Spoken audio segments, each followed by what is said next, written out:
बिस्मिल्लाहिर्रहमानिर्रहीम। अस्सलाम वालेकुम। मैं आपका मेज़बान समी इब्राहीम और इस वक्त हूँ दोहा में।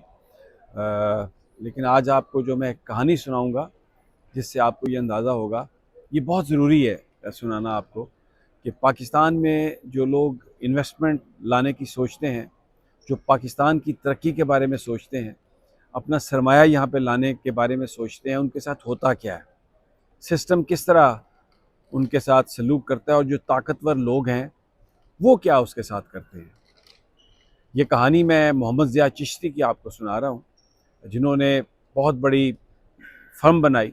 ये पाकिस्तान में पैदा हुए, पाकिस्तान में तालीम हासिल की, पाकिस्तान में बड़े हुए और फिर उसके बाद इन्होंने ये कंपनी डाली इस सोच के साथ कि अपने लिए भी बनाऊंगा पैसा और पाकिस्तान के लिए भी बनाऊंगा पैसा। TRG ये कंपनी बनाई और इसके अलावा 2-3 कंपनियां और बनाई और बिलियंस ऑफ डॉलर्स की यहाँ तक ये कंपनियां हो गई। अमेरिकन जो स्टॉक मार्केट है वहाँ पे भी ये कंपनी रजिस्टर्ड हुई, TRG। सब कुछ ठीक था, लेकिन अचानक एक हादसा होता है। हादसा ये है कि 2021 में मोहम्मद ज़िया चिश्ती साहब की जो अपनी कंपनी है, उसकी एक खातून मुलाजमा उन पर इल्ज़ाम लगाती है जिनसी हरासगी का, और वो भी अमेरिका की कांग्रेस के सामने। और एक भारतीय नजात जो रुकने कांग्रेस हैं वो मुबैना तौर पर उसकी सरपरस्ती कर रही होती हैं।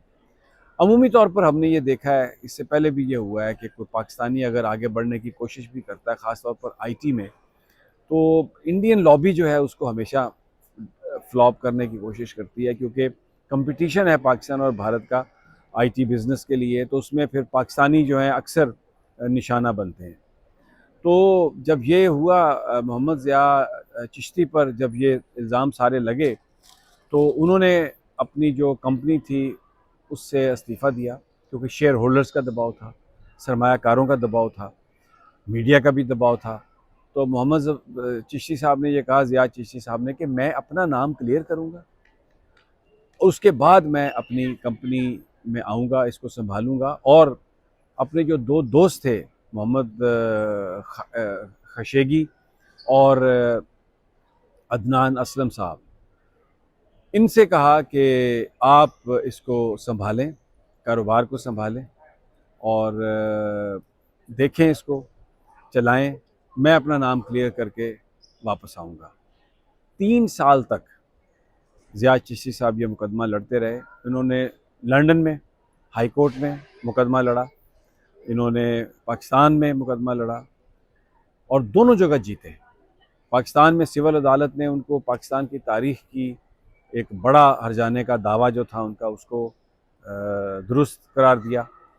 और इसी तरह लंदन हाई कोर्ट ने भी उनके हक़ में फ़ैसला दिया, जिस पर जो एक बड़ा अखबार है बरतानिया का डेली टेलीग्राफ, जिसने ज़िया चिश्ती साहब के बारे में ख़बर छापी थी, वो उसने अपना जो रिटन अखबार है उसमें भी माफ़ी मांगी और 12 ऑनलाइन एडिशंस में माफ़ी मांगी और ये कहा कि हमसे गलती हुई है, हर्जाना भी दिया, माफ़ी भी मांगी।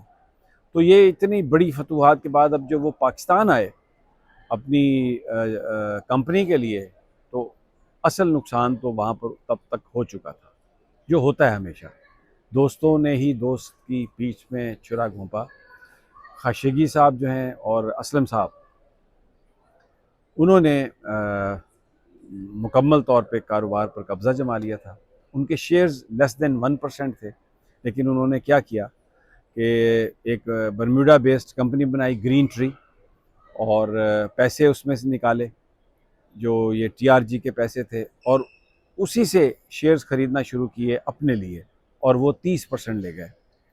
तो ज़िया चिश्ती साहब ने सिंध हाई कोर्ट में केस दायर किया, समाअत हुई।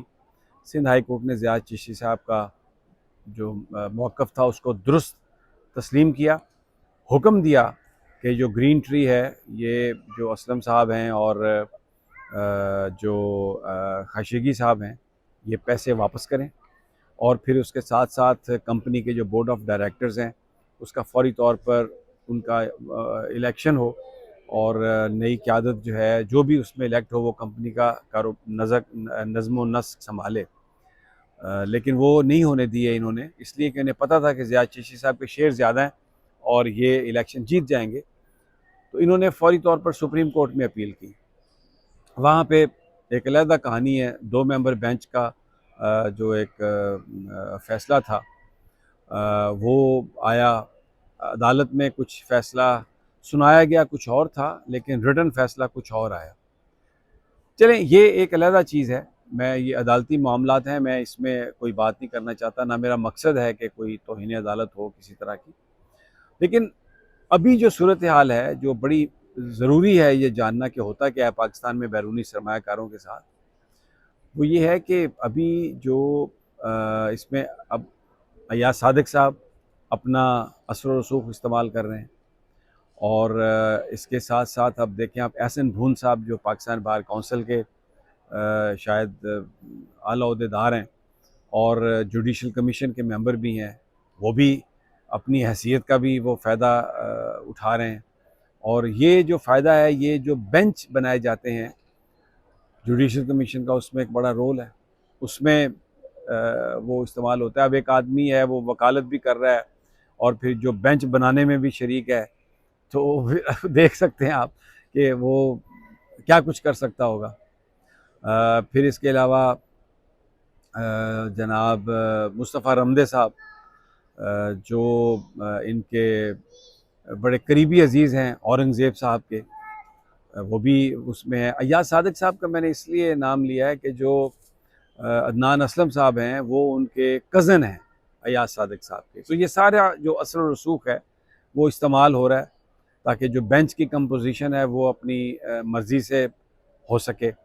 और बहरहाल जो जजेज़ हैं सुप्रीम कोर्ट के, वो बड़े मोहतरम हैं और वो फ़ैसला कानून के मुताबिक ही देंगे। लेकिन ये जो इन्फ्लुएंस है, इसकी वजह से क्या हुआ कि जो ज़ियाद चिश्ती साहब हैं उनके साथ इहाता अदालत में उनको पकड़ा गया, खींचा गया।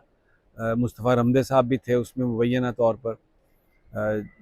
तो जब उनके साथ ये सारी जो ज़्यादती हुई वो वीडियो टेप्स पर थी, तो ज़ियाद चिश्ती साहब एफ़आईआर दर्ज कराने गए, किसी ने एफ़आईआर दर्ज नहीं की, बल्कि उल्टा उनके ख़िलाफ़ एफ़आईआर की तैयारी हो गई।